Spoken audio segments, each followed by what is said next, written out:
Good morning to everyone, and welcome to today's webinar.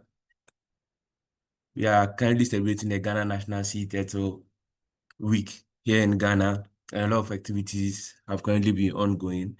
And today we're having a special training on sea turtle rehabilitation,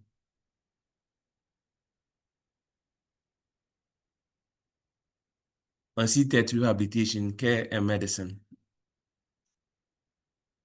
It's wonderful to have most of you here. I believe you all have your own expectations. You have different questions. You have a lot of things you want to take away from this webinar.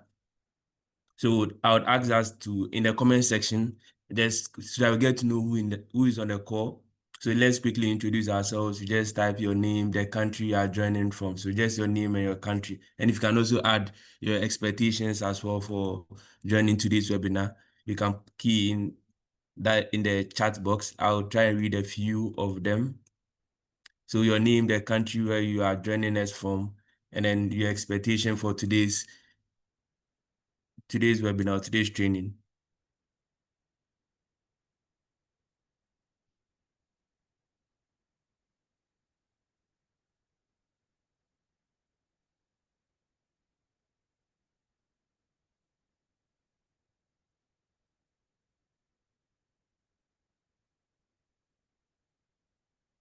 Okay, a few comments already coming in already. So, hi one, I'm Prof.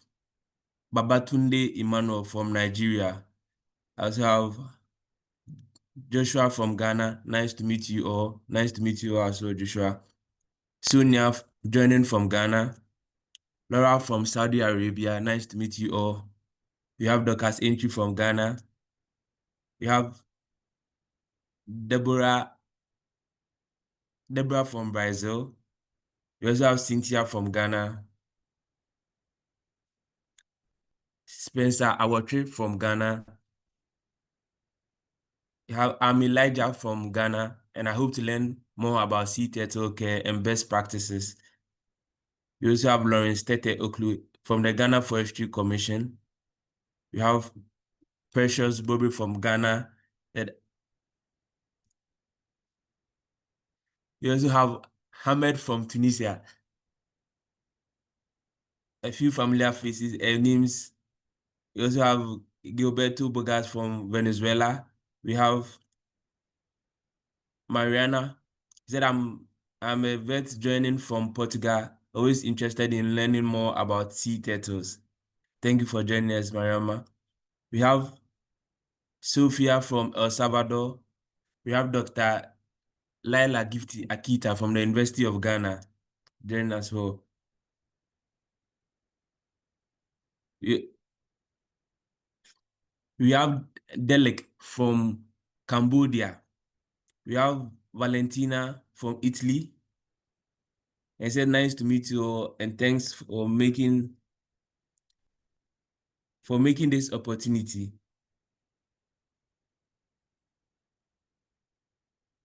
Okay, we have Sam from Cambodia as well. We have Roberta from Italy. So we can see that we have a very diverse group of people, different backgrounds, different countries joining today's webinar. We're happy to have all of you here.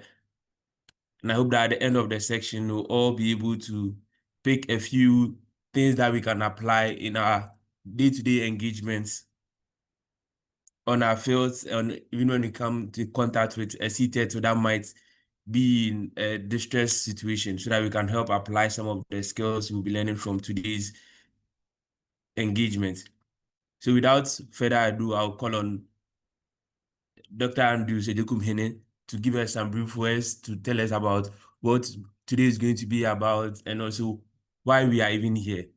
So Dr. Andrew Sedekumhene, if you can hear me, you have the floor.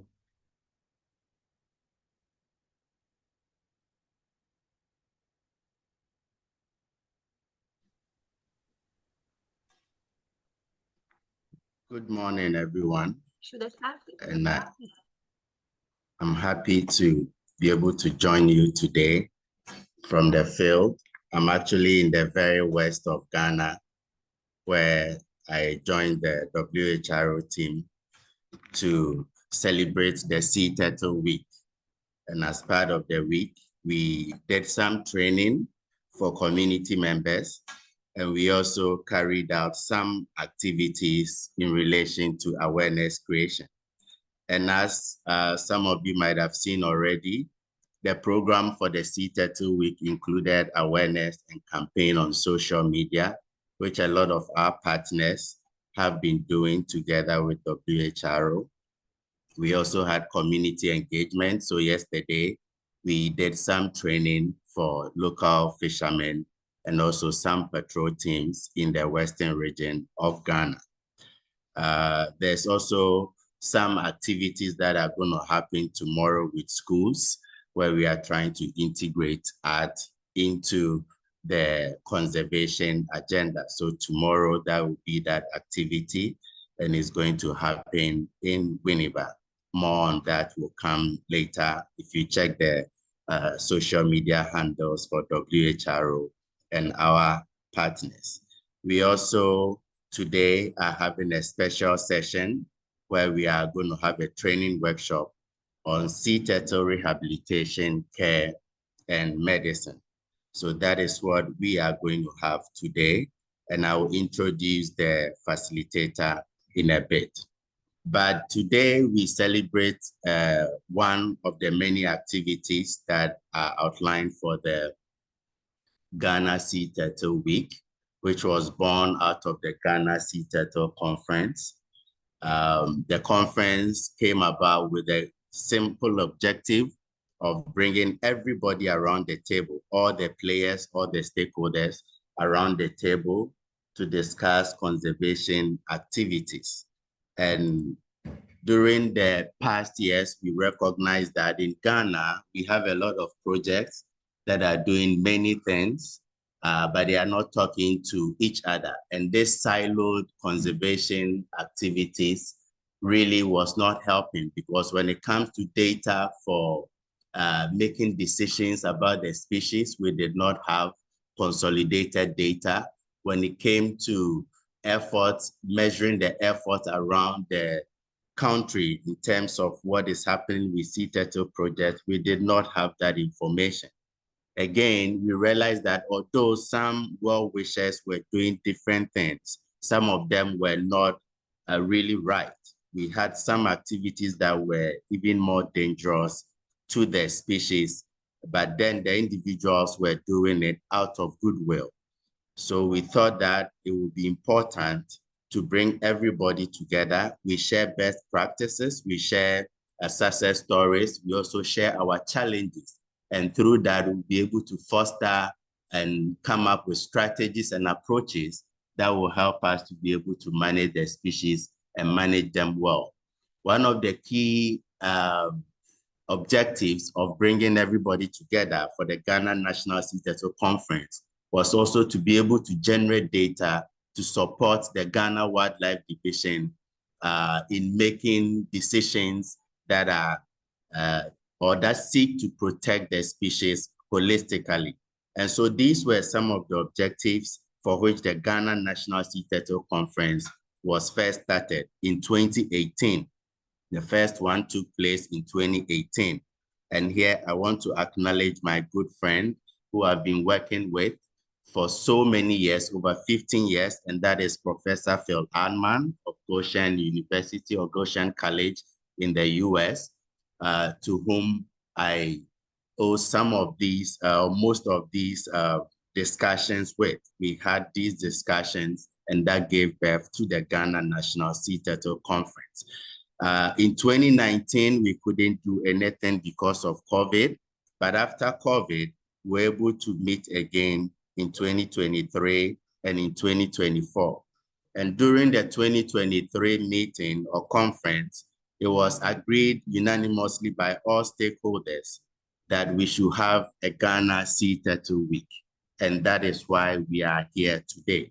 So the last week of August each year was chosen as the Ghana National Sea Turtle Week for everybody, every institution, every stakeholder to get on board to do different things. It doesn't matter how small, anything you can do to achieve some impact towards sea turtle conservation, we welcome that on board. And so that is the history of the Ghana Sea Turtle Week. And we also agreed as a body, as stakeholder group, that the last Friday of every August will be the Ghana Sea Turtle Day. And that day we go out big, we go out loud, and we make a lot of noise to conserve sea turtles. So I'm hoping and inviting everybody that this Friday, you go out in your numbers and then you activate your social media platforms, you get onto the radio stations, whatever means you can, and do some awareness for sea turtles. I'm very happy that you are here today, and I'm happy to have one of my very good friends also to be the facilitator for today. For today, we have Daniela Freggi.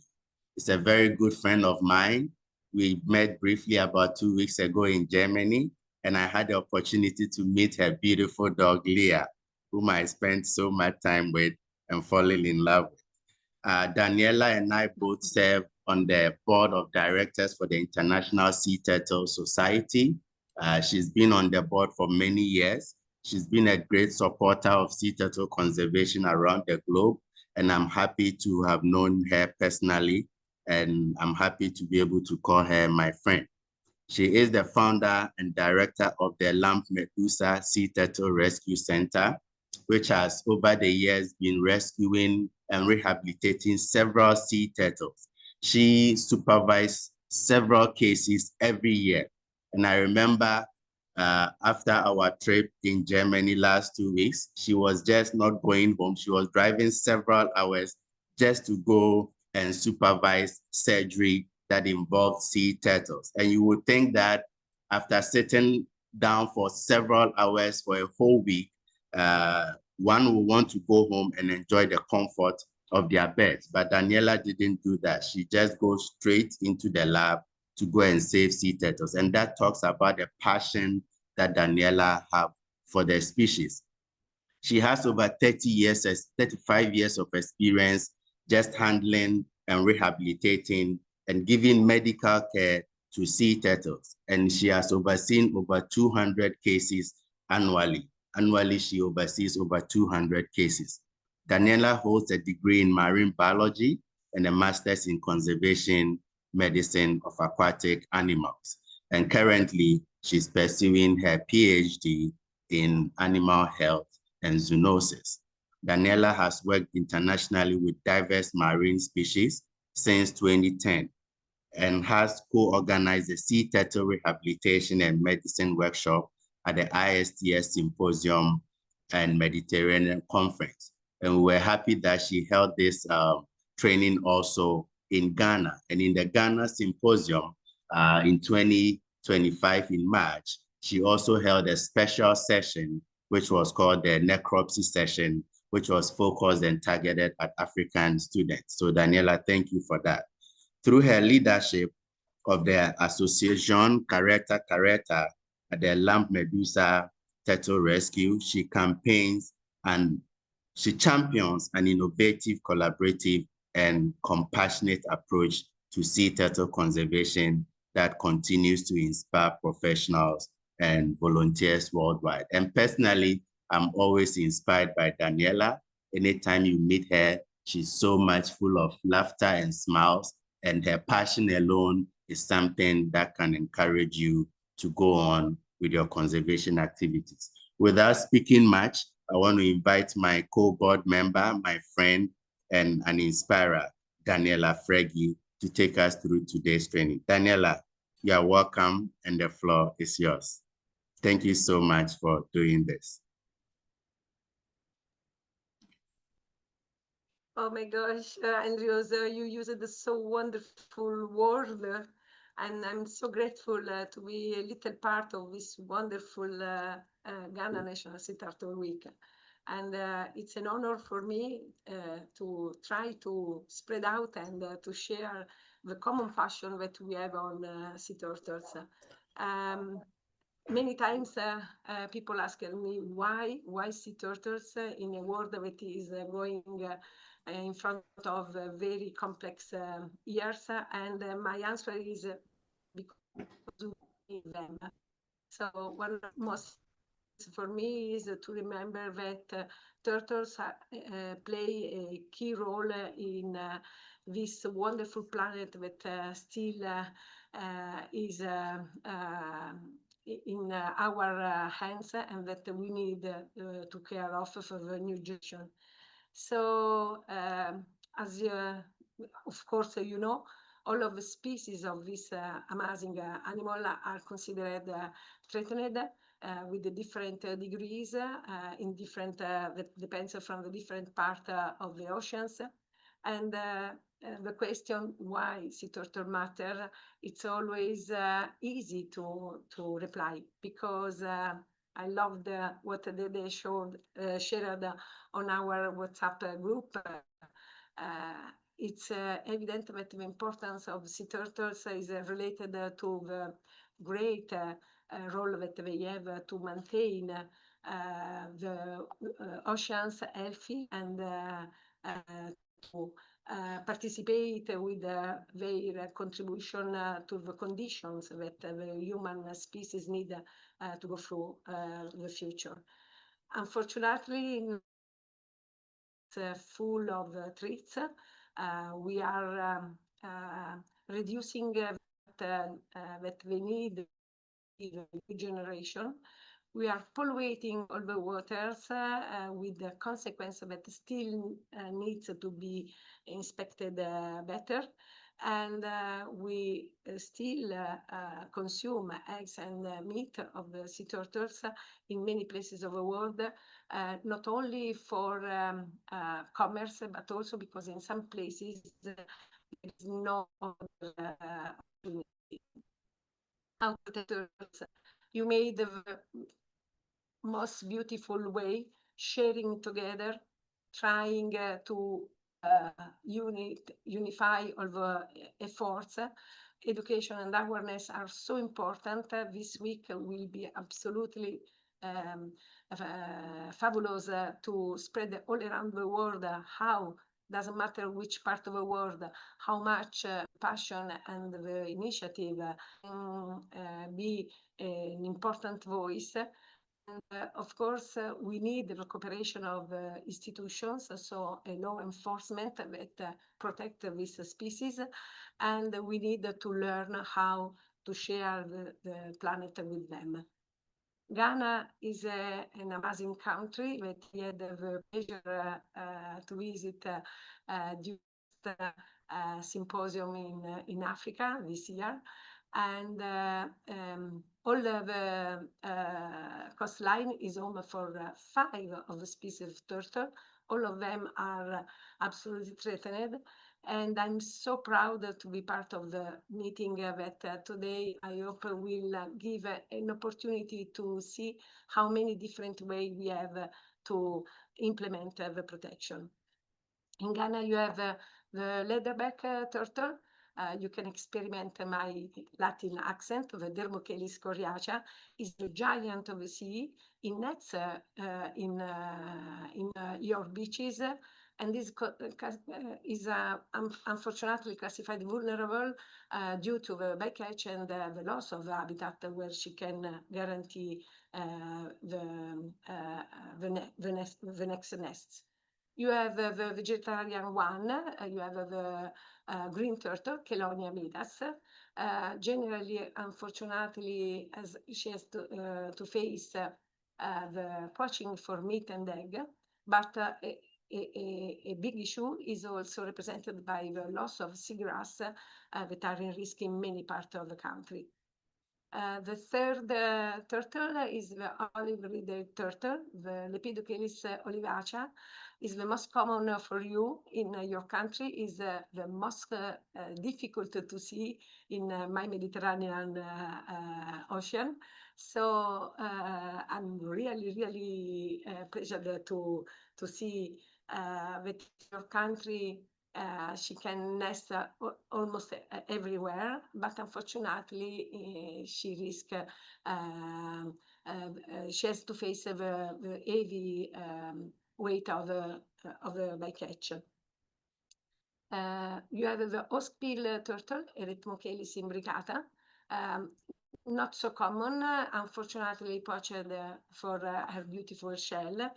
And here my logred turtle, Caretta caretta, the most common for me, rare in your waters and just generally sighted offshore. The key in Ghana border, so bycatch, by industrial artisanal fisheries, poaching for the consumption of meat and eggs. The coastal development that, of course, is improving because your country is opening tourist economy that risk to destroy the nesting sites. Pollution, and not only the plastic waste, but also the chemical ones. And we should consider also climate change that can affect the temperature of the nests and the hatchling survival. So by bycatch, the effects that we can have all around the world is a strong impact on the health of these animals, injuring and the most frequent fishery instruments that are started for Sitarto protection are trawling and the long line that impact in different way. We have pollution, and as I mentioned before, not only the plastic debris that can have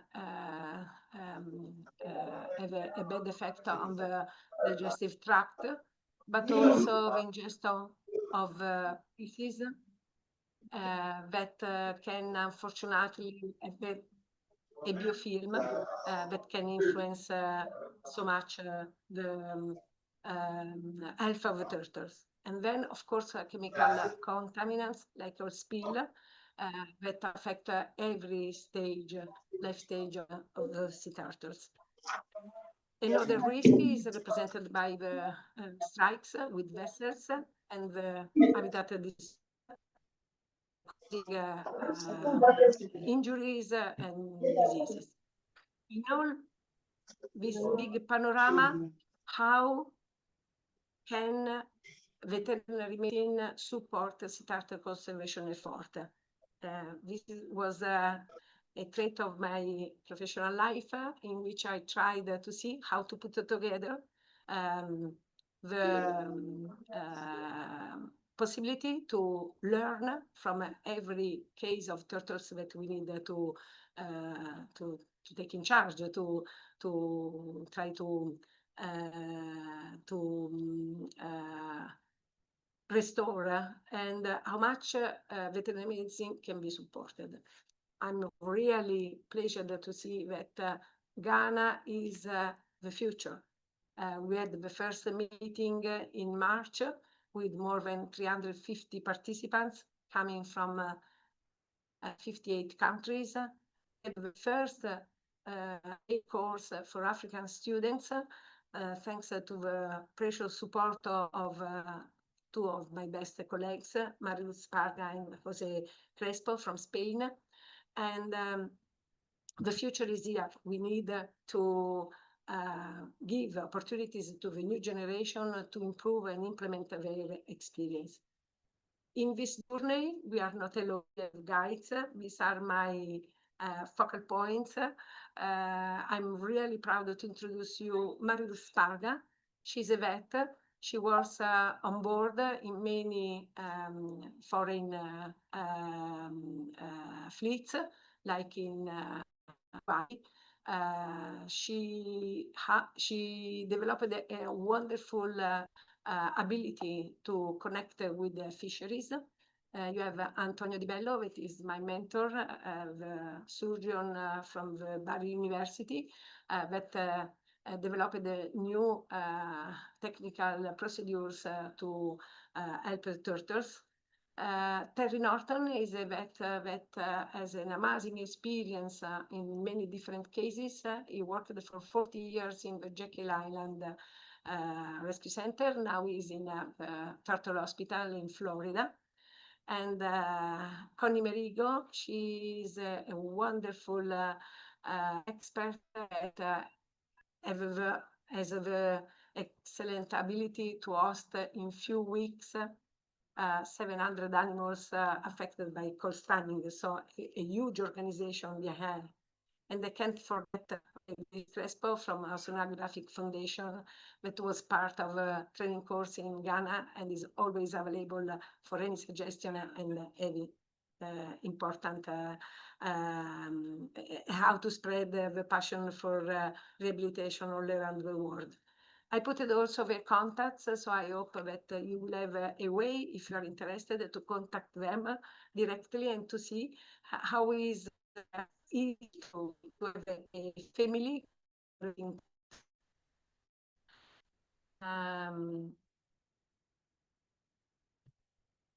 For rehabilitation, of course, you need to have a proper, not easy to do. You need also skilled personnel that needs to have experience on how to deal with injured animals, and this is not, but it is always a start, a first step. And in my opinion, it's important to remember that we have the possibility to learn a lot from recording information. There are many ways to record information from every animal that we meet. And collecting info means that you can, during the years, collect data that could be analyzed by the statistical point of view, giving you a real picture of what is happening all around. And is the first step to develop a new research field that can be improved in the future. You can start to become accustomed to the body condition score. Is an important score that allows us to understand how many animals are in difficulty or are they need to be taken in charge. And you are not alone. You have wonderful digital tools you can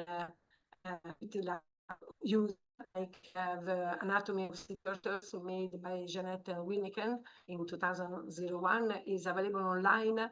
So it's for free, it's easy. You can learn all the anatomy of the 7 different species of sea turtles. You have also the reptiles medicine and surgery from Douglas Mader. It's a good medical point of view that gives you how to approach the newest edition of the city made by Ental 2017. What we consider still now Bible, that is very expensive, but that every rescue center should have, because you can find everything from the anatomy to the disease to the surgery, and so on. Special experts, Nicole Stacy and Brian Stacy. You have here a site where you can connect to see from Nicole Stacy a wonderful lesson for free about pathology. And Brian Stacy organized more than 10 lessons online. This is one about but it's really nice. So I hope that you could take a picture of this address in order to share and to develop your experience. Just to enter in this special world that is the particular anatomy of this incredible animal, I will give you just some notes of the anatomy for start with the respiratory system. Turtles from air to conceal air. And there in photo with us, you can see the epiglottis. So on the tongue, the entrance to the trachea, and is here that generally vets insert the tube anesthesia. The trachea continue with the two branches and lungs that slowly. When you find the turtle in difficulty, it's important to see from the nostril that are on the top of their face. If there are some bubbles, this could mean that she could risk to be drawn.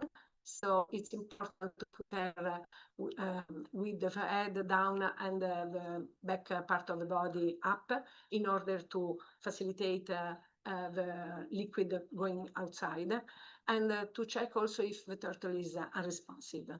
In cases of cold stunning, I don't think that in Ghana you will easily find them. Of course,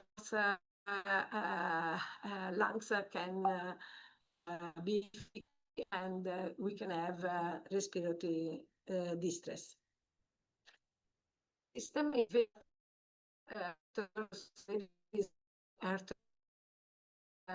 so fortunately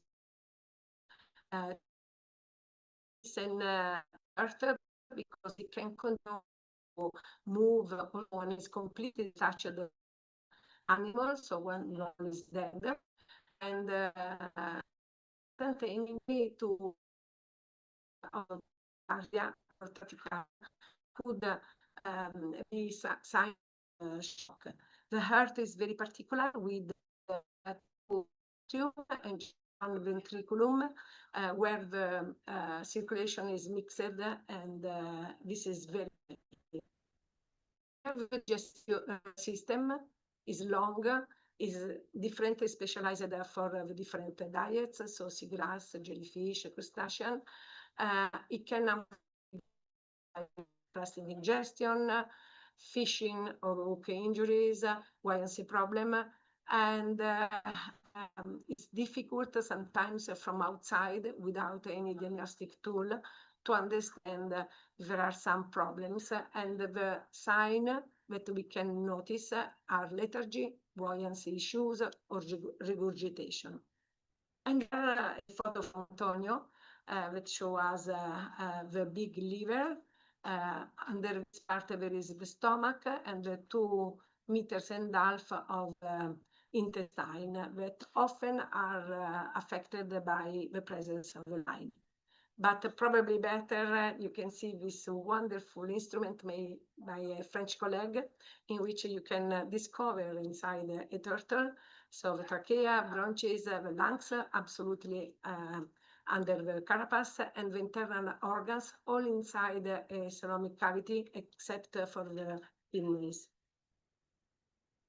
And so now that we have a better idea of how a turtle is made, we can try to see what we can do without facilities close to us, or without expert people that could make rehabilitation, care, and medicine. And it's always important to approach safely, so to pay attention to our safety, but also minimize stress. So to speak with a not a loud voice, to move gently, don't have brusque movements, and to maintain the turtle horizontal, avoiding that she could move the flipper because she could injure herself. Support both the carapace and plastron, if it's possible, on a foam that could be reduced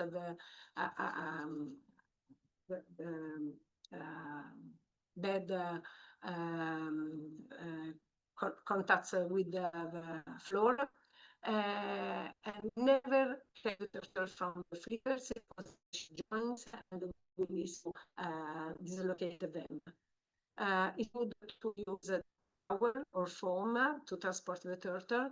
And of course, especially in your country, to pay attention to the temperature, avoiding too hot or making probably some shade on. And what are the most common injuries that we expect to find on sea turtles? But of course, wounds that are due to net and line contacts. So deep cuts, sometimes amputation for entanglements or from any lines of gears. Plastic ingestion that can cause internal blockage, but especially buoyancy issues and starvation. Infection, it's easy that from any wounds, abscesses and septicemia or the poor water quality develop infections and fractures of the carapace, of the plaster, of the flippers, of the head due to the human impact or predators.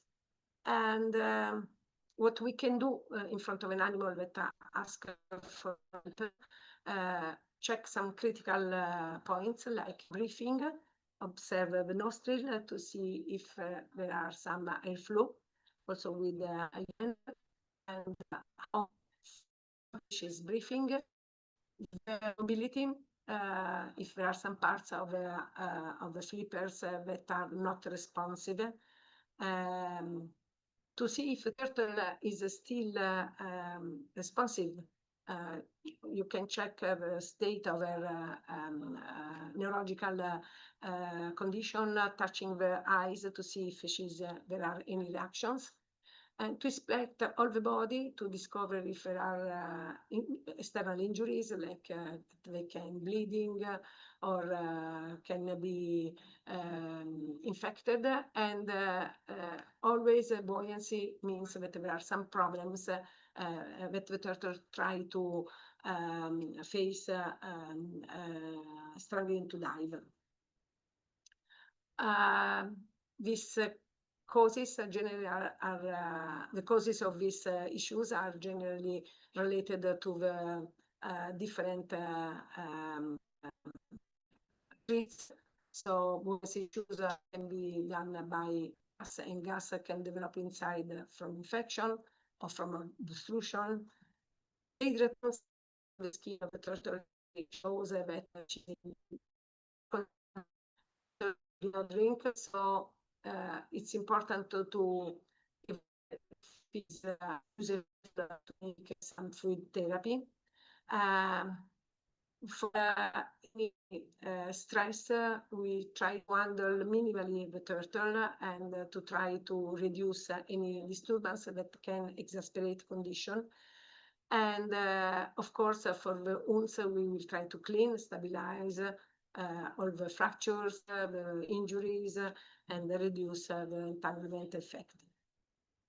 We start with the transport, and so if we find an animal in difficulty, we need to have a container that should be a little tank that should be not too big to avoid the turtle to move easily. We prepare the foam, and we pay attention to the temperature of the turtle that should be not too low, not too high, trying to maintaining turtle wet with embedded towels, but we avoid to put water in the tank because we don't know if the turtle is able to head to the nostril outside the water. And the risk could be that without our attention, the level of water in the tank is risk to drown. And also handling a turtle needs to have balance. We try always to carry heavy turtles by two people, one by each side of the turtle, avoiding to be in front because they can be dangerous. And it's important to pay attention to the movement of the flippers because they can be quite rigid. If the turtle is little, we can carry alone, always from the top and the back of the carapace. avoiding to bring the turtle from the two sides, because in this case, we risk that the turtle can injure herself and us. And here you can see the correct movement, how to move a little turtle and to put on the table for a visit. And here you can see the incorrect movement that put in danger not only the turtle, but also the operator for the characteristic of the flippers that can injure the heads of the operator. Other different ways to carry little turtles you don't see, but there is our colleague Liana, and instead of here we have our colleague Jakub showing us how to maintain without moving the flippers and to reduce the turtle to risk to have an injury. And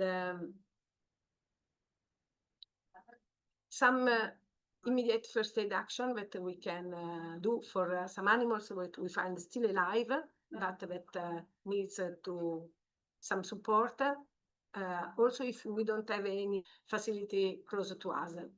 Okay, entanglement requires to remove as soon as possible any lines or gear that is putting in risk the part of the body, generally the neck or the flippers. Don't pull deeply imbibed lines because we need to detach a little bit. The open wounds need to be cleaned with sterile saline. Never use alcohol, is toxic for sea turtles. Fracture needs to be stabilized, but we can't fix them because the bone of turtles is able to so any orthopedic and chirurgical process will be worse. We need for unresponsive turtles to keep them shaded in a safe position and be sure that they are breathing, and never to force a turtle underwater, but monitor her behavior. They look to be just normal attitude, but to have a list of these things can help us to have a protocol to share in case we have to face a rescue of a turtle around the beaches. So when you have some wounds, remove all the debris that are mobile. Don't be scared to remove also part of the bones. Gently wash with saline solution. As I told before, avoid any alcohol and use chlorine or the red ones. Try to control any bleeding with some gauze and with light pressure, and prevent infection using iodine antiseptics. Here was the name that I forgot before, and but avoid any direct contact with eyes or mouth. And if it's possible, try to protect wounds with some tissues that could be replaced every day. In many places, there are no specialized centers, but when we have an animal, everybody wants to try to do something. So sometimes we just organize a little tank like you can see here, and there are some cases in which we can make the difference. And for example, if a hook is visible and not deep in the throat, we can try to remove, or better, just to cut a very short line and to release, because in our experience on more than 2,000 surgeries for hook in the esophagus, in 99% of the cases, the hook was not the problem, but the line, yes. If there are some fractures of a wound, stabilize it with soft padding and try to let the turtles to move too easily. the lesion should be maintained dried with some Vaseline. And in cases of a weak teeth debilitated animal, it's difficult to give some suggestions, because without diagnostic clinical exams, you never know if what is the real cause. So stabilization is critical. And in the many cases in which you are in doubt, try to protect, to observe, and if it's possible, to call an expert, and consider me always available by WhatsApp. These are just the different cases that can appear to you. So lesions, fractures, hooks, the body completely covered by epibionts, entanglements, lines from inside.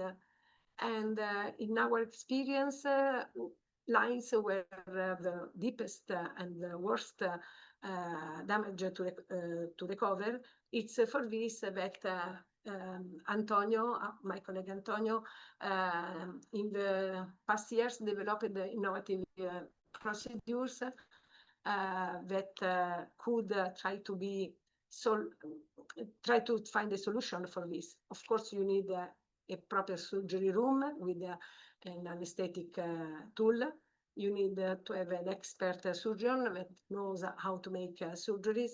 But I think that everybody will be inspired by what is already possible to do. So in cases of hooks, but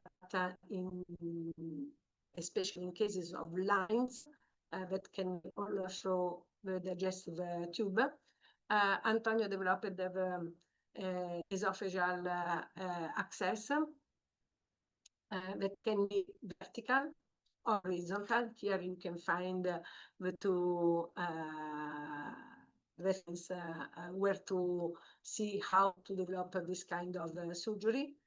Here we have the most complex surgery. Few people all around the world are able to make maxillary access, because you have in front of a big liver, and to reach the stomach needs to cross muscles, nerves, the big aorta, so it's quite complex. Here we have the references to see how it is done. And the inguinal left and right access that for a good surgeon are easy to perform, and that they can save the life of many animals. But the best invention of Antonio for me remains the sea turtle baby bottle. It's a simple way to support defeated animals. So during the esophageal access, you put a tube directly to the stomach. The turtle remains in her tongue. You can give her food, medicaments without stressing her and helping her to recover.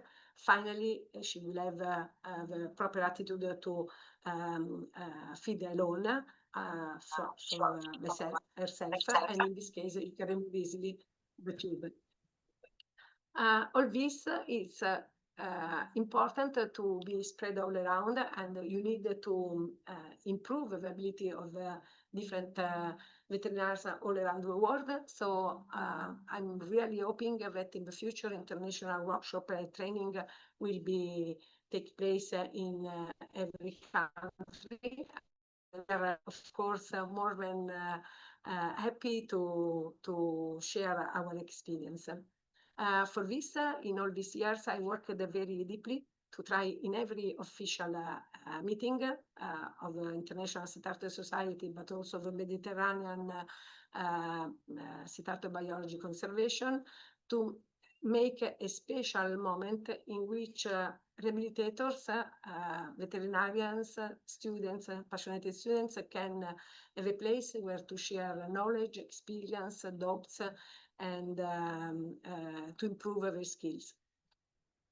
In many cases, we can't do anything. We can just make a necropsy. And many vets think that this is not enough. But in my opinion, a necropsy is a door, thanks to we enter inside so many information that can be in the future so precious. So never miss the opportunity to learn from the death of poor sea turtles. We can learn many different things, our mistakes, interesting and unusual cases, the specific biology and anatomy of the species, the individual or the population disease, and in so many information about the ecology of the animal. Always, when you make a necropsy, be sure to collect properly your data, that year by year they will become a treasure, and to describe very well all your findings with the photos, with any details, to make a sample collection that could be analyzed in the future, but you will have a treasure if you will make this, and any interpretation that could come out. In many cases, we are not able to establish the cause of death or the cause of illness because we don't have enough information. This will be our goal, but in many cases is not possible. Anyway, we have the possibility to collect the data, collect samples, and this is absolutely the beginning of the future strategic studies that can help us to better address our conservation effort. Post-mortem studies open possibilities to learn a lot more about species, the sites in that region, the distribution, about the sex present in that region, the body condition, the fishing interaction, the diet, the genetics, and then, when possible, make always imaging exams that can help you to better understand the treats in your region. And it's just for this that some young researchers like Garcia, Jose Crespo, in 2014 discovered a new treats for sea turtles that was underestimated, and these so that were considered not so dangerous have now shown that they can have a very negative effect on sea turtles. How to perform data collection? Of course, to have a medical history, if there is one, or to collect field observation, all the measurements that generally we take of turtles, to describe the necropsy procedures with all the details, make a lot of photos that could be important for the future, examine from the external your animal, and after dissection try to see if there are some movements or involuntary movements, and take all the samples that is possible to develop cytology, microbiology, toxicology, and parasitology. And online you can find a lot of different sheets that could be used for this, and that can improve your future work. From necropsies, we can improve further studies that will better explain us what is the real study of the sea turtle population. And you can have in the future, I hope from your region, expert cytologists or expert histopathologists on sea turtles, or you can develop in the future some wonderful young microbiologists or diagnostics or toxicologists, and never under-evaluate how much is important to collect from a dead animal information. Here I would like also to show you that sometimes we feel really as rehabilitators important for the safety of animals, but sometimes they show us that we can recover alone. Here you have some photos which there are some deep fractures, as you can see, due to the collision with some vessels. From the turtle age to wash We had the experience that you can see here of a turtle that was found in 19 with deep injuries on her carapace. And few years later, as you can see, she was recognized. She made everything alone. She completely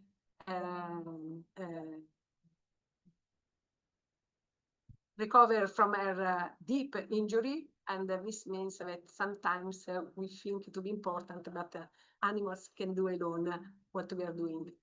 I just would like to remember how much is important training.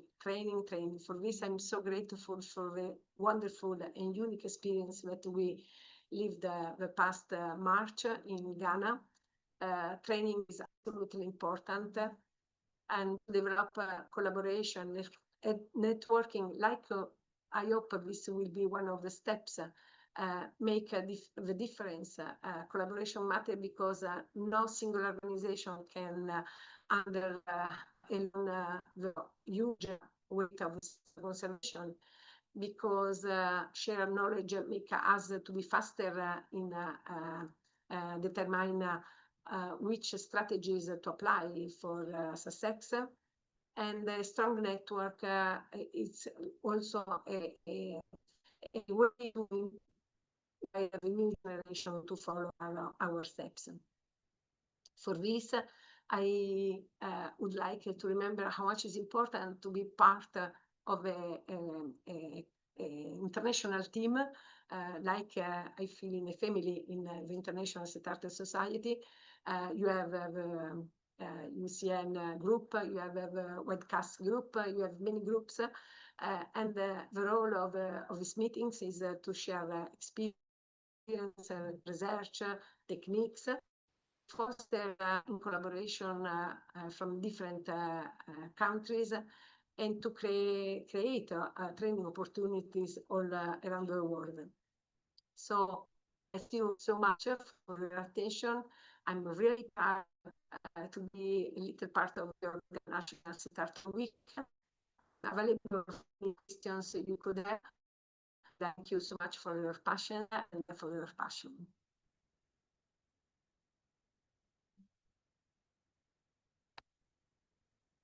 Thank you so much, Daniela. Very grateful, and took a lot of pointers from you as well. I took a lot. There are basic things that as what do you call it, as citizens, as scientists, we could do, and then there are also some things that require specific trainings on. You've given us an in-depth overview of this in case we just go to a beach and see a turtle stranded or in a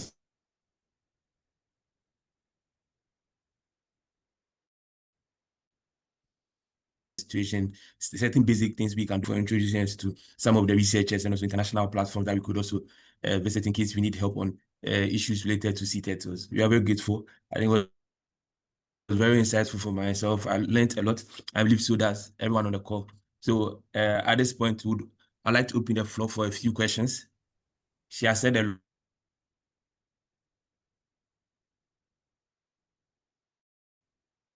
lot. Maybe you have your own questions. If there's something, you can raise your hand. I'll call you, ask your question, or you can also type your question in the comment section, and then I'll read it out for you as well. And then I'll do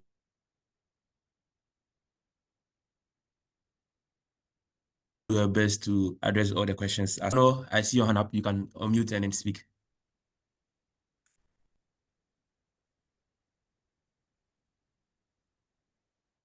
Any questions?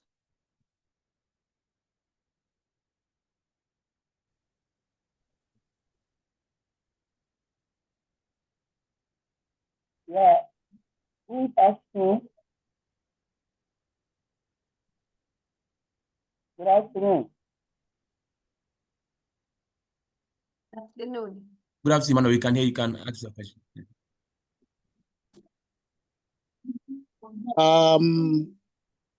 I'm joining from Nigeria. I am from the Faculty of Life Sciences, Department of Fisheries, and my area is fish conservation and fishing gear technology. So I want to appreciate the organizer of this program for what they have done, and at least for giving us this opportunity to be part of this program. My own question is, how can we, in this part, be part of this collaboration? That's question number one. And my second, it's not question per se, the second one is not question, because I am looking forward for this type of collaboration because we have so many sea turtle breeding points in our coastal waters in Nigeria. In fact, specifically around Lekki and along the coast, so many breeding points. So I'm looking at how we can harness this opportunity through this program. So, and also how WHRO can bring a center to Nigeria, at least for some of us to be closer to this collaboration. Thank you.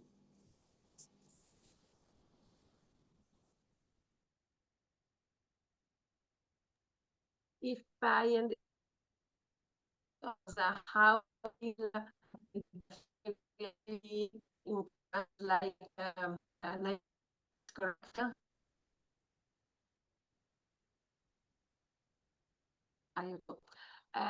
I think that fertility can be absolutely because from fishing activity we have a lot of problems, but thanks to fishery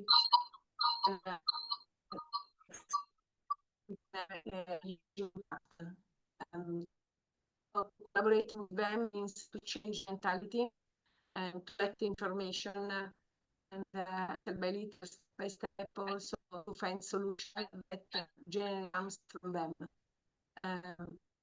I think that we are doing all around the world is doing a step by step develop new skills, and once we able to enter with involved in the activities.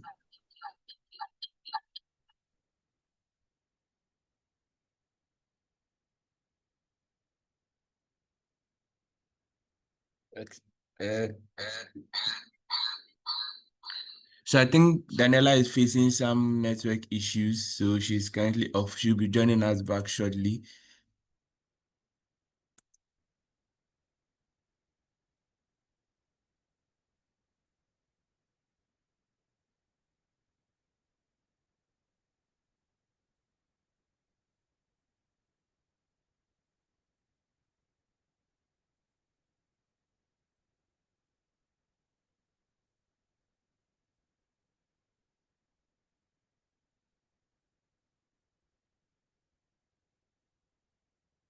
Okay, while we still wait for Daniela, I think that we can, what do you call it? You can ask, okay, there are a few of the questions here. She'll be joining back shortly. Yeah. Sorry about the network issues. So yeah, maybe we can share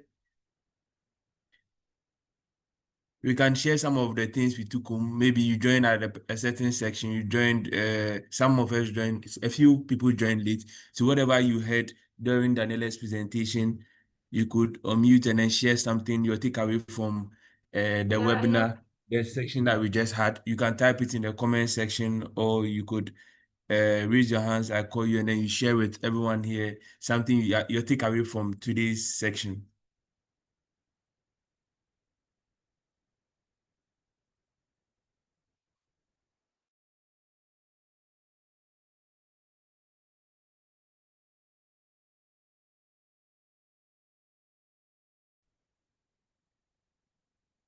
Anything new? There's nothing we are taking away from here.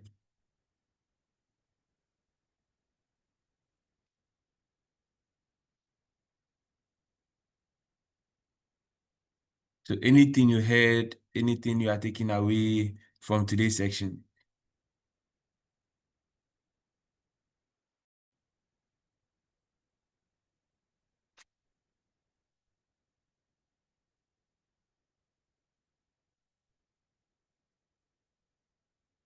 Okay, I think Daniela is back.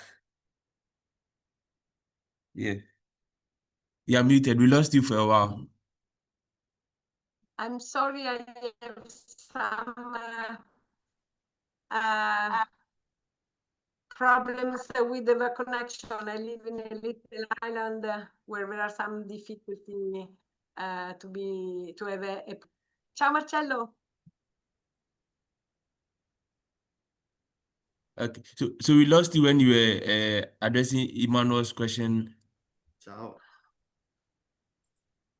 Yeah, I'm sorry. So if maybe you could briefly touch on it one more time for us. I think he was asking about how people or Africans can also tap into such trainings, get access to such resources, and also be able to undertake some of these basic rehabilitations for sea turtles and then care for them within our regions. Sorry, can you repeat it? So He was asking? he was asking, so for individuals or people within Africa, we are not so exposed to some of these things, and then we record some nestings within our coastal zone. So how do we as Africans with our limited resources also get the platform or get the opportunity to also ensure that we're able to also protect these sea turtles, as when they come to the coast and then they have certain conditions that need attention or need to be addressed? Not easy to answer to this question. I think that step by step, rehabilitation is a little tool to better understand what is happening in the region, but is not a conservation activity. So it's important to develop any rehabilitation effort, because this will help how to better understand what is happening in this region. But especially when you have reduced resources, of course, the best activity is awareness, education, to try to talk with the fishermen, to try to talk with citizens in order to develop a common passion and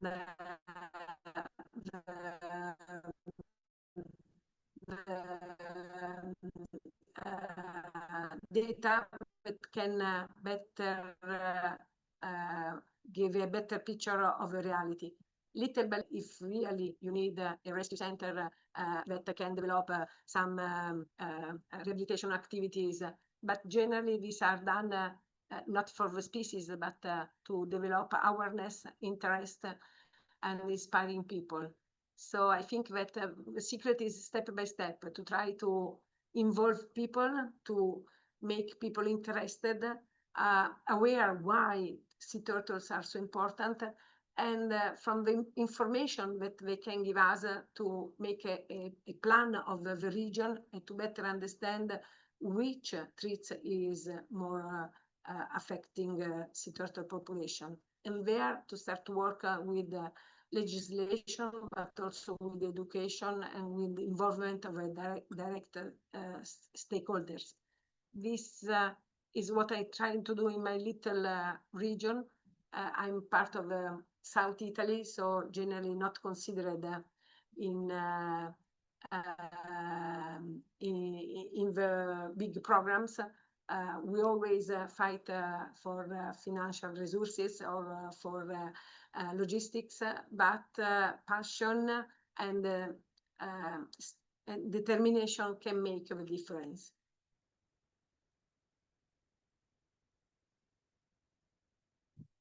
Thank you so much, Daniela. Someone is also asking in the comments section, how does the person know if a sea turtle is sick or tired? Excuse me for my bad English. Can you repeat? Oh, yeah, so the person is asking how he will be able to tell if the sea turtle is sick or tired when it gets to when it lands on the coast. It's always a risk. you try to have some advices, but generally you don't have any possibility to make any diagnostic exams. So it would be important to have some blood analysis or some X-ray, but it's not evident that it's possible to do, especially in remote areas. And to have a place like a tank, a little tank where to make the turtle. So of course they are just a particular situation in which by now you can do really a few. But also this few can be important because people come attract, come to see, come to be in pain for the animal, can make an idea of how our actions can impact with the other animals. It's not easy for someone that receive a call, what I can do with this turtle, and especially when you can't understand. Every vet knows that it's impossible to make a proper diagnosis if you don't have medical instruments. So your eyes are not enough. They can't understand, they can misunderstand and make a big mistakes if you just trust in your eyes. You need to have medical results. And this will come little by little. I think that anyway, to move the attention of people will help also to move the attention of the institutions. And it's something that needs to be shared with institutions. So to develop some different field research field, excuse me, it will also move universities to develop some skills and to ask for some instruments. And if you move attention, probably the community will love to have a place where to take care of the turtles. So I think that is step by step, but it needs to be started by the passion of some people that doesn't matter to make necropsies, doesn't matter to collect data, information, or samples that they are not yet programmed in research, but they just make very little treasure in order to cooperate with, for example, international projects, or to say, I have this, can you consider to work with me? And the international cooperation is absolutely important. Sea turtles have not boundaries, have not customs. We should think as them. We are in the same planet. We are the same citizens.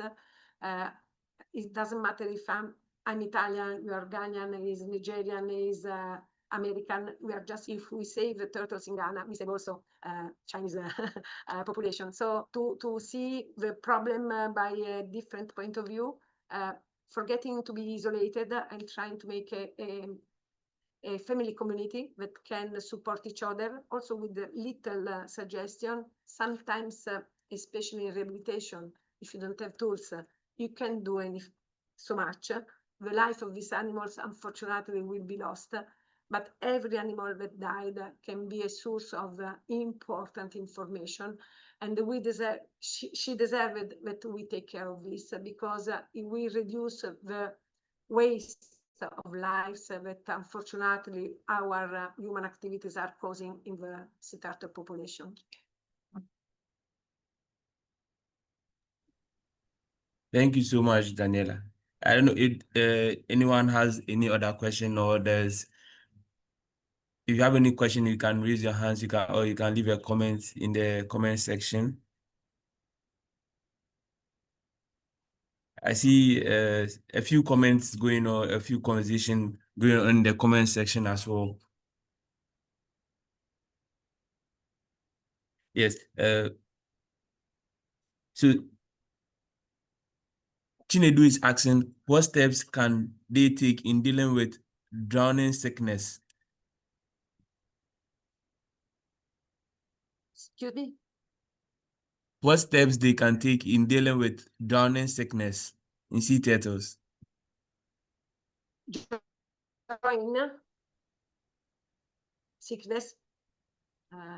What is the Chinedu, can you unmute and then Drowning. Okay. Yes. Thank you for your patience with me. Drowning sickness is quite complex because first step, put the turtles up down, so with the mouth in this direction and the body in this direction. Let me little example. In order to facilitate the water that go out, and then of course, if it would be possible to make a drainage, but this means that you have some skilled vets that knows how to enter in the trachea with a syringe and to aspire water. To give oxygen, also if too much oxygen can be toxic for sea turtles. So not easy. You can do little things, but these things can make the difference. The most important is to try to move in this position the flippers in order to facilitate the breathing effort and to make this to detach the water from the walls of the lungs. And this is enough. There are not medicaments that can help in the drawing.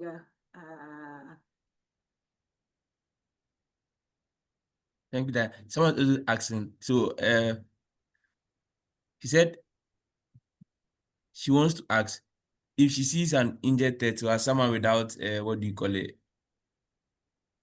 So I want to ask, what can be done for an injured turtle where there is no access to good medical support, or what can be done by an ordinary enthusiast to help sea turtle without any medical background? So if someone sees an injured turtle at the coast, what can the person do at the beach?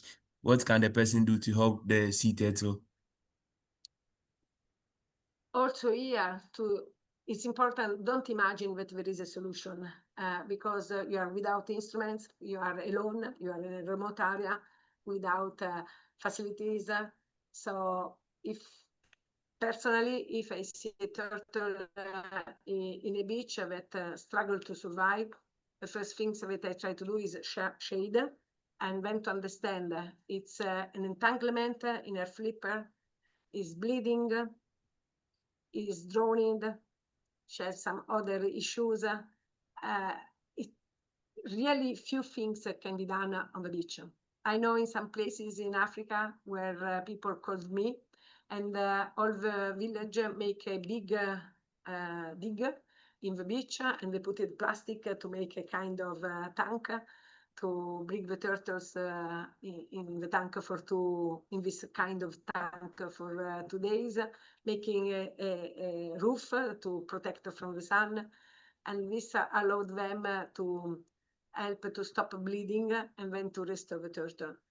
Generally, we should admit that we have a few instruments and the best for the turtle, if it's possible, is to go back in the sea. As you saw from Nicole shared with us, many times they are able to restore by themselves. They are very strong and resilient animals, but they can die for 5 grams of plastic.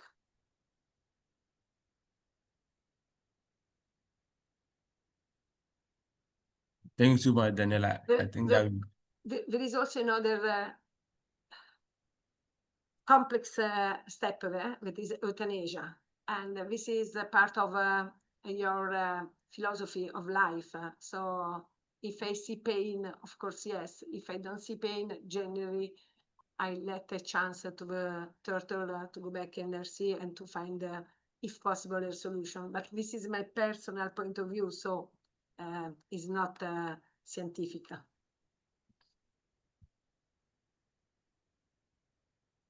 Thank you so much, Daniela. Dalik is asking, should we give food to sea turtles during rehabilitation period? This is a beautiful question. This means that you have a place where to bring the turtle, because in a restricted area, generally turtles, especially big turtles, as you have in your region, will not eat. And it's not correct to interpret this fact as they are sick. No, we just don't eat in a closed space because they feel stressed. So it's the stress that don't help them to eat.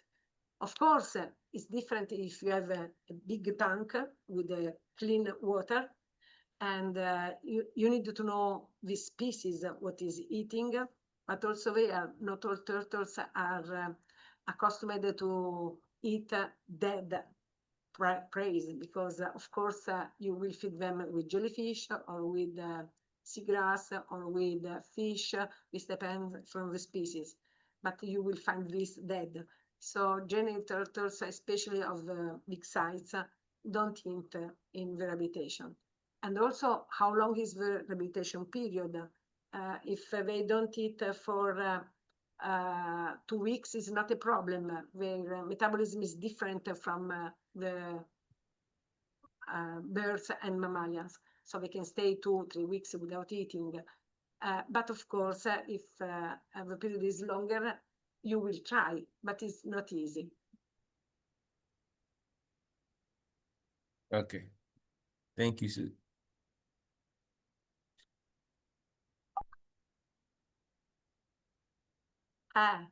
If there is a place, I hope so in the future, in the close future. I hope that this kind of events could help Ghana to consider the opportunity or some university to have a little place where to host is another one. Okay, you have a place where to bring your little damaged turtle, but do you have any experts? And it's not easy. So probably waiting to have tanks, waiting to have a rehabilitation center, we should improve the abilities of some already skilled veterinarians that you can have in the region, and to inspire the new generation of vets or rehabilitators to learn. And this is possible with sharing experience. So sometimes we think that to find a first aid center will be the solution, but then, as I show you with my pictures, what to do when you have some lesions or some, how can you deal with this? It will be complex. So the first step, my point of view, is develop a new generation of skilled people, and then things will happen little by little. Okay. And of course, Alex, is yes, there is always WhatsApp is a great instrument that put people together, and it's for this that I'm still maintaining the group in WhatsApp of 43 Symposium, because I think it is a place where to join. And in Africa, you have a lot of wonderful realities. So if you could visit South Africa with their rescue centers and to meet with the experts that are there, or if you could be invited in Europe or in the United States or in any place, exchanging us is important. So it will be great to become a international united community, trying to give opportunity to the young people to develop skills and to communicate, to talk like we are doing now. It's absolutely the good starting, and then to try to develop projects that could put us together. By WhatsApp, you can't learn how to make a surgery or how to make a blood samples or how to develop some medical procedures, but you can learn that a system exists and to be interested, and then try to invite experts that could spend a little bit of time wherever is possible to develop the beginning of a new generation of experts.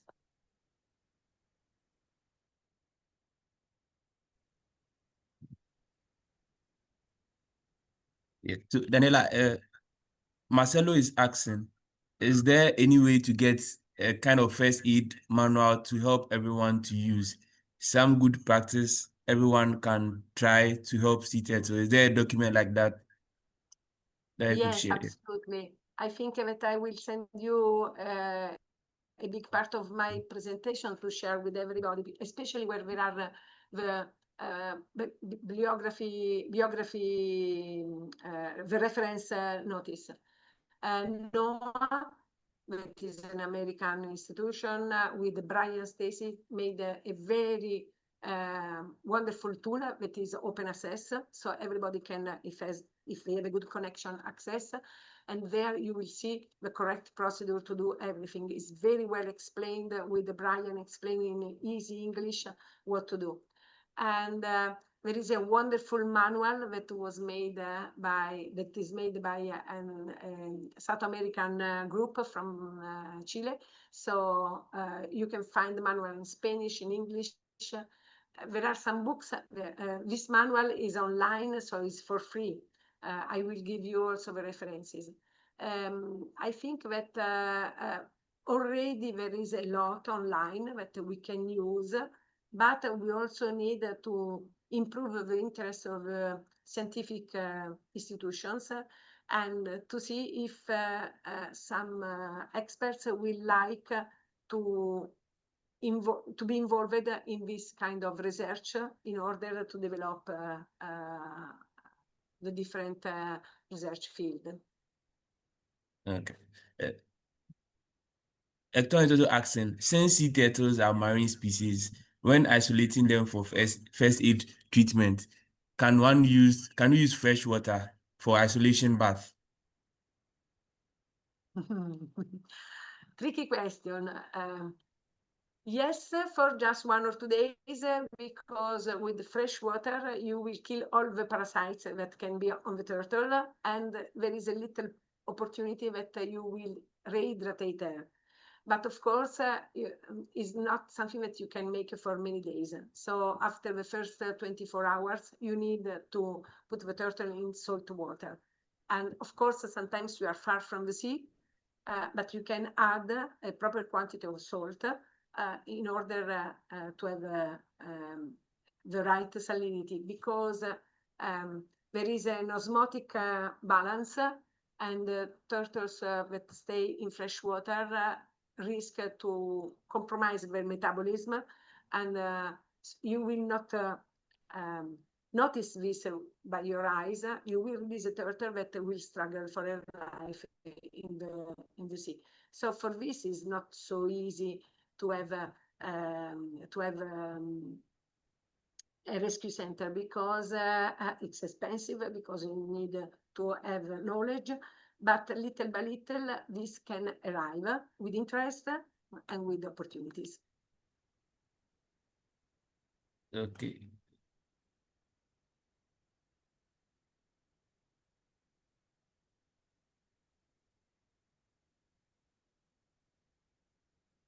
So someone was asking if there's any research network or a group where people can connect real time with experts to guide them on sea turtle needs and attention. Yes, absolutely. You can find online some groups that are working to make a place where to share medical experience. If you digit rehabilitation on sea turtles, you will find the different realities.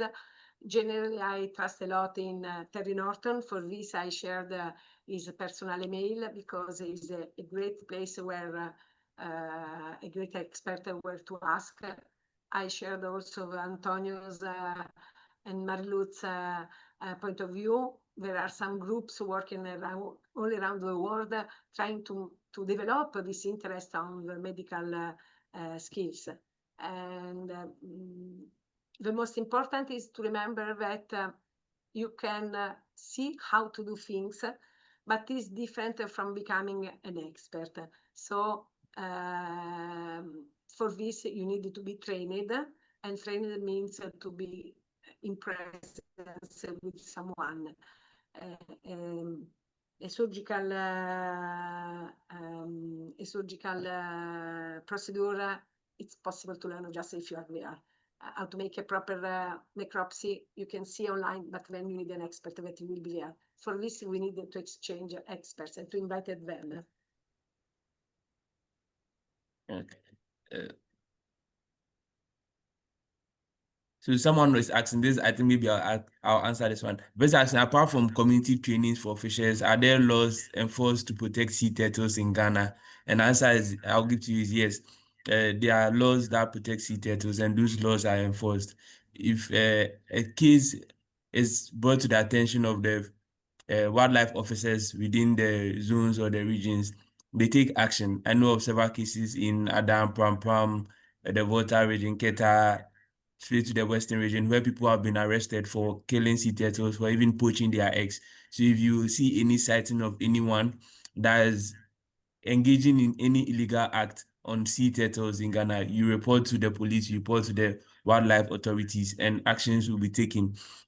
Recently, in that late last year, early this year, there was an investigation on a woman that was trading in sea turtles. So she catches the sea turtles, kills them, and then goes to sell the meat on the market. And then she was arrested and then prosecuted, along with some of the people that help the fish mummy. You can read about it. I think Pausa published it about it, a fish mummy, sea turtle mummy. So she sells the sea turtle. I'm sure we'll share a link to that as well when you are sending out the materials. So I read about it. But yes, the enforcement of laws against to protect sea turtles are really being enforced in Ghana.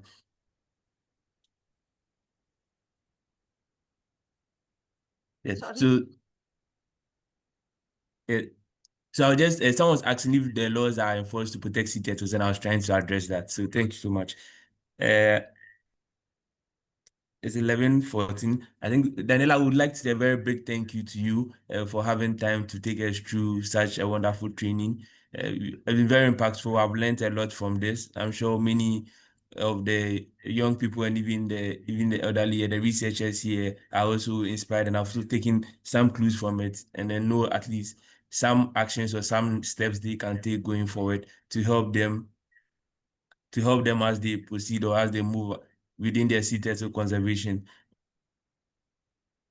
I was about ending, but I'm seeing some interesting questions in the comment sections. So I think let's take the last two. So Daniel Kwesiboche is asking, can we contact Dr. Daniela regarding fibropaloma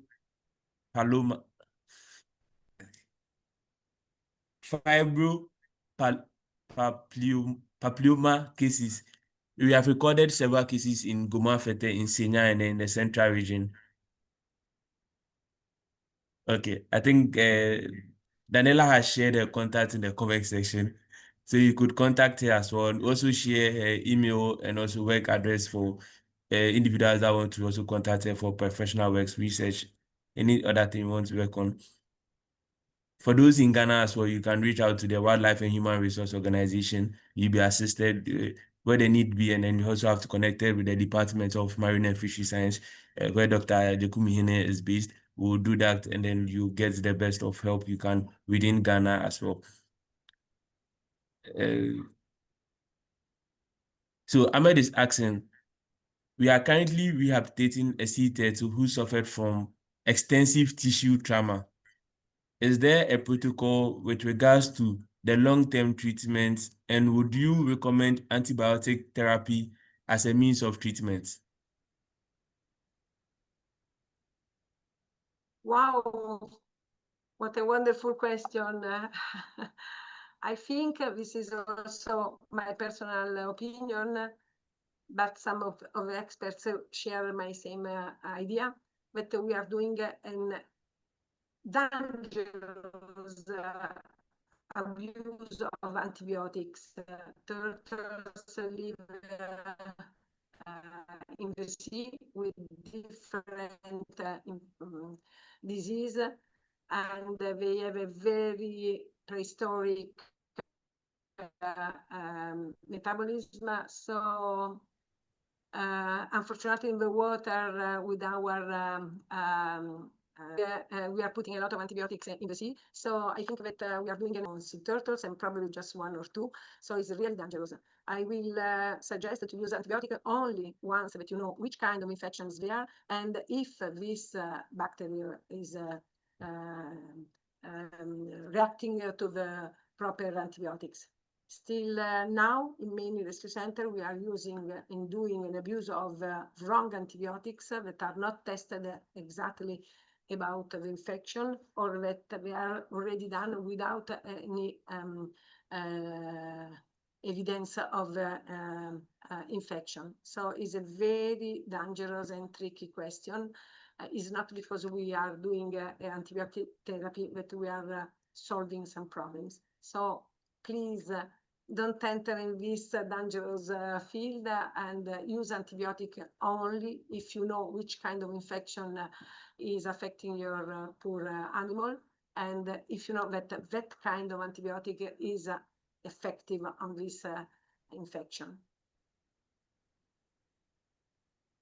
Thank you so much. Lamek is asking, is it advisable to remove barnacles instead of putting them in fresh water if there are not so many on a sea turtle?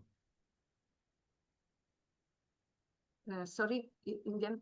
So, is it advisable to remove barnacles instead of putting them in fresh water if not many on a sea turtle? So if you get a sea turtle that has barnacles on them, and then there are not many, can you just dip the sea turtle in fresh water, or you should still go ahead and remove the barnacles from the sea turtle?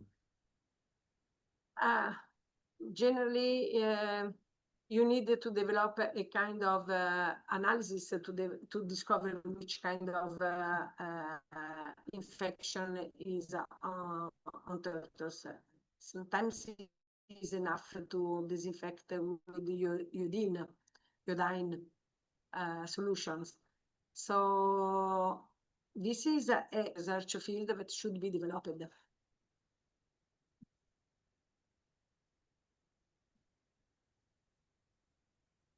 Okay.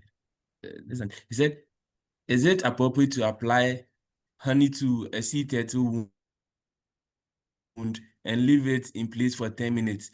We currently have an Olive Ridley patient under rehabilitation with wounds caused by ghost nest. So it's asking if you can apply honey from bees to wounds of sea turtle. Absolutely, yes. Absolutely, yes. Is absolutely appropriate. Honey has a wonderful antibacterial, anti-infection abilities. So absolutely, yes. I recommended it. It's one of the most frequent therapies that we use on the wounds of turtles. So thank you so much for bringing to my attention this. Yes. Present is absolutely appropriate. I just talked with some colleagues from South Africa, the past symposium, and they use also, I call this in Italian, curcuma, to reduce the mycosis. So tamberlin, something with tamber. So yes, sometimes the natural solutions are the best one.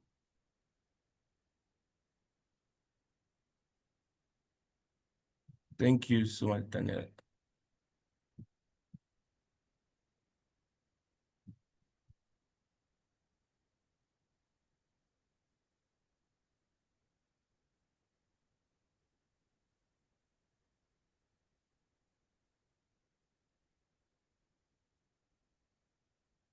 So I think you have exhausted most of the questions here. It's case admission really isn't much of flipper. So we have a case of admission of an Olive Ridley turtle with an amputated flipper. She was very weak during admission on 20th March, but now very active. The problem so far is that she's floating and we don't have multiple x-rays. We did multiple x-rays and found that there's gas trapped in her lungs. What can be done to get rid of the gas? Okay, first of all, it's important to understand which kind of X-ray projection was used because you need the 3 different projections without moving the turtle. Instead of all the organs will move, and not only the dorsoventral but also the front back and the lateral. And floating can be the sign of different diseases, and not always easy to understand if you don't have a specific also very expensive tools, like it could be a CT scan or something like that. So it's a pity because it's a very strong turtle, so very active. So in my opinion, it could be also the stress to be in a tank. Not easy to judge like this without having seen this animal. So I think that probably the best one will be that the experience of rehabilitators in front of the animal can make the difference. In my opinion, sometimes we under-evaluate the stress to be in a closed tank. So if it was possible to verify how could be the attitude in a bigger tank or in a part of the protected area of the ocean, probably we could better understand if it's related to the stress or not. But without the three proper projection of X-ray, it's complex to see where is this gas and why is making the turtle floating. Thank you so much, Daniela. I think we've done a lot, and thank you everyone for paying so keen attention. You were fantastic. Yeah, so Daniela has shared her contact and also her Gmail account into the chat box. You could copy it and reach out to her.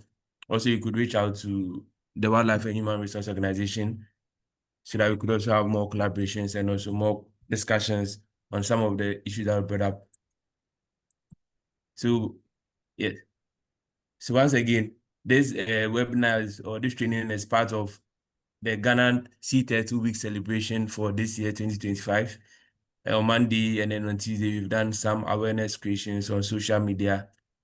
Today, we are doing a webinar. Tomorrow, we'll be having a community engagement and also an act competition in a secondary in a school, a business school in Winneba, Accra, Ghana, in Winneba in the central region. We also have on Friday, come Friday, we also have a special webinar. As you heard, Ghana hosted the International Sea 2 Symposium just this March. Ghana hosted the symposium. So after the symposium, what's in for Ghanaians? What's beyond the symposium? What can Ghanaians do to build on the momentum that has been started to make sure that the conservation efforts that started doesn't just end, it continues, and then we get the full benefit of as well. And also a possible beach cleanup in some of the coastal beaches across the coast. Yes. So there'll be a webinar on Friday. It will be shared to us via our emails and also shared on our social medias, WHRO Ghana, on all social media platforms. You can check it out. So this will be a webinar which will feature Daniela again and then Manjula as well.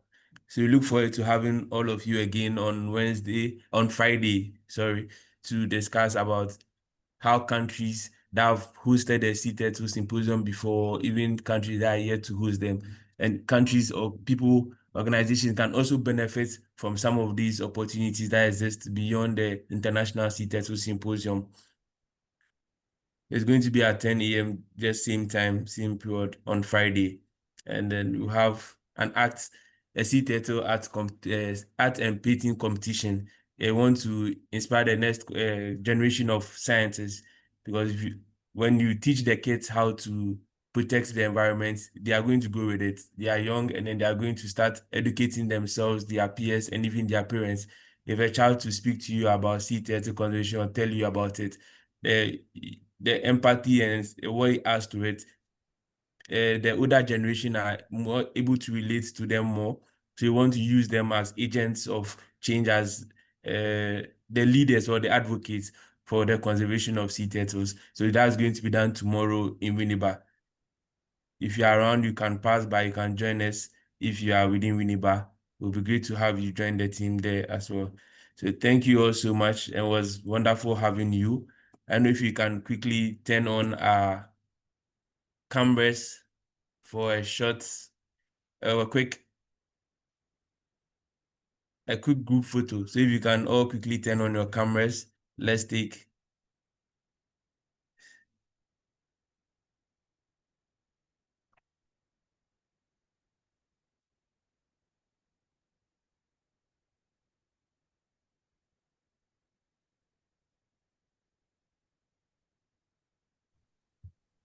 Yes.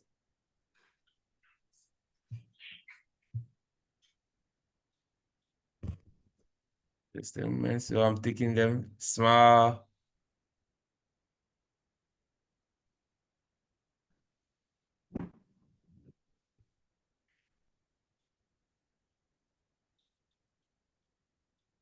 Please, if you haven't, just a few more people turn on your cameras. It's nice to also see some wonderful faces. Ahmed, it's nice to see you. Okay.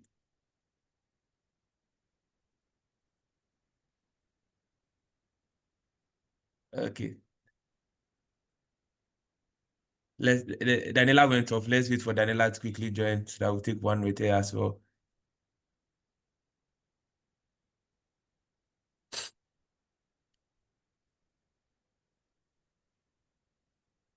Back. Yes, so a good picture, last one.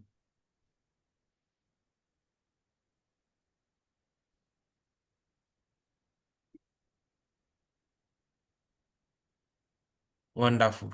Thank you all so much. It was wonderful having you. Hope to catch you same time on Friday as we look at building momentum beyond the International Sea Turtle Symposium. It's going to be on Friday. The links are going to be on our social media platforms, WHRO Ghana, on Instagram, Facebook, X. Please reach out and let's keep the conversation going. On Friday as well, we are going to have a social media campaign, awareness creation across all social media platforms. So anything you have about sea turtles, your thoughts on sea turtles, any works you are doing on sea turtles, on Friday, just post it out there. Let's educate the masses. Let's educate people about sea turtles. There are some people that might surprise you to know that they don't even know about sea turtles. They haven't heard about sea turtles. It's up to us to use our platforms, to use our small environment, our network, to also teach them what we know about sea turtles. So that next time they go out there and they see a sea turtle, they can also help in the protection of and conservation of these organisms. So it's bye for now, and then see you all on Friday, and also see you as you participate in the other activities on all our social media platforms. Yes, we are talking about the material, the PowerPoint slides. Is it Yes. really going to be released? Yes, it's going to release. When joining this webinar, you're asked to register. So we have your emails and then your names as well. So we are going to share to everyone that registered for this webinar. So if you are on this call, you are going to get access to the materials. Thank you, Mr. Patrick. Nice seeing your face again. Let's see you also. Says bye for now. Bye. Bye-bye. Yeah.